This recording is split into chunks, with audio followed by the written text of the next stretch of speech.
ನಾಲೆಯಲ್ಲಿ ನೀರಿನ ಪ್ರಮಾಣ ಹೆಚ್ಚಾಗಿದ್ದರಿಂದ ರಕ್ಷಣಾ ಕಾರ್ಯಾಚರಣೆ ತೊಡಕಾಗಿತ್ತು. ಹಾಗಾಗಿ ಮೊದಲಿಗೆ ನೀರನ್ನ ಕಡಿಮೆ ಮಾಡಿಕೊಂಡ್ರು. ನೀರನ್ನ ಕಡಿಮೆ ಮಾಡಿದ ಬಳಿಕ ಆನೆಗೊಂದಿಷ್ಟು ಆಹಾರ ಕೊಡಲಾಯಿತು. ಯಾಕಂದ್ರೆ 2 ದಿನದಿಂದ ಆಹಾರ ಇಲ್ಲದೆ ಆನೆ ಕೂಡ ಸಾಕಷ್ಟು ಸುಸ್ತಾಗಿತ್ತು. ಅದಾದ ಬಳಿಕ ಆನೆ ಆ ಕಡೆ ಈ ಕಡೆ ಓಡಾಡ್ತಿದ್ರಿಂದ ಮೇಲಕ್ಕೆತ್ತುವುದಕ್ಕೆ ಸಾಧ್ಯ ಆಗ್ತಿರ್ಲಿಲ್ಲ. ತಜ್ಞ ವೈದ್ಯಾಧಿಕಾರಿಗಳ ನೆರವಿನಿಂದ ಅರವಳಿಕೆ ಚುಚ್ಚುಮದ್ದನ್ನ ಕೊಟ್ಟು ಹೈಡ್ರಾಲಿಕ್ ಕ್ರೇನ್ ಅನ್ನ ತರಿಸಿ ಆ ಹೈಡ್ರಾಲಿಕ್ ಕ್ರೇನ್ ಮೂಲಕ ಆನೆಯನ್ನ ಮೇಲಕ್ಕೆತ್ತಲಾಗಿದೆ. ಈಗ ಆನೆಯನ್ನ ಶಿವನ ಸಮುದ್ರ ನಾಲೆಯಿಂದ ಆರೋಗ್ಯ ತಪಾಸಣೆ ಮಾಡೋದಕ್ಕೆ ತೆಗೆದುಕೊಂಡು ಹೋಗ್ತಾ ಇರೋದು.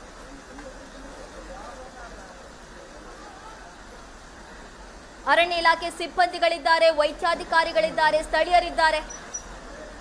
ಕೊನೆಗೂ ಯಶಸ್ವಿಯಾಗಿ ಮರಿ ಆನೆಯನ್ನ ರಕ್ಷಣೆ ಮಾಡಲಾಗಿದೆ.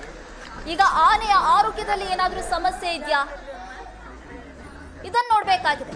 ಈಗಾಗಲೇ ವೈದ್ಯಾಧಿಕಾರಿಗಳು ಒಂದ್ಸಲ ಪರಿಶೀಲನೆ ಮಾಡಿದ್ದಾರೆ. ಯಾಕಂದ್ರೆ ಆನೆಯ ಸೊಂಡಿಲು ಬಿಳಿ ಭಾಗಕ್ಕೆ ತಿರುಗಿತ್ತು, ಫಂಗಸ್ ಆಗಿದ್ದಂತ ಸಾಧ್ಯತೆ ಇತ್ತು.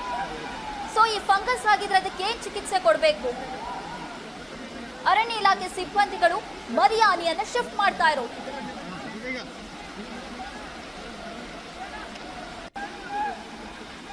ನಿರಂತರ ಕಾರ್ಯಾಚರಣೆ ನಡೆಸಿ ಕೊನೆಗೂ ಕೂಡ ಮರಿ ಆನೆಯನ್ನ ರಕ್ಷಣೆ ಮಾಡಲಾಗಿದೆ.